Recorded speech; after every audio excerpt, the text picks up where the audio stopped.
పర్జన్యదేవా దుర్వార ప్రభావ కరుణించగదవయ్య గంభీర భావ వెనుక ముందాడని ఘనతకు తగదయ్య ముంచెత్తవయ్య మమ్ములని సువృష్టి పొడుపున కడలిలో నడిమికి చేరి జలములో పుక్కిలింతలుగా గత్రావి మొరయుచు ఆకాశమునకు నయ్యగసి మొత్తము సృష్టికి మొదలి కారణము వెన్నుని మేని నైల్యోన్నతి నొప్పి లలినా మహాభుజు వలకేల నొప్పు శ్రీ సుదర్శనధార చెన్నున మెరసి వామహస్తమునందు బలమురిగోలే దశలు మార్మోయగాతి విరిగర్జించి సార్గ నిర్ముక్త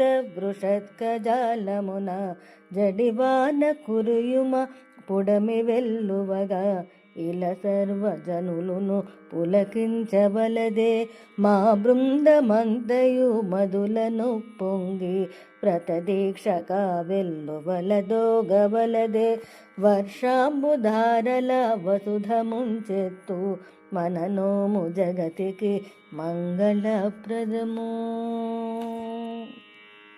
భావము: ఓ పర్జన్య దైవమా, వర్షమును కురిపించుటలో లోభత్వమును చూపకము.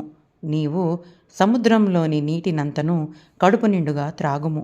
అటు పిదప నీవు పైకెగసి సృష్టికంతకును కారణభూతుడైన ఆ శ్రీమన్నారాయణుని శరీరపు రంగు వలె నీ శరీరమునకును ఆ నలుపు రంగు నద్దుకొనుము.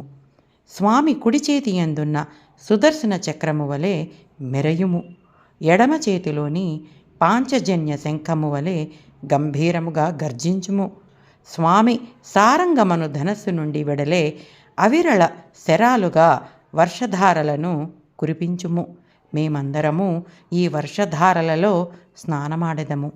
లోకము సుఖించున్నట్లు వర్షించుము.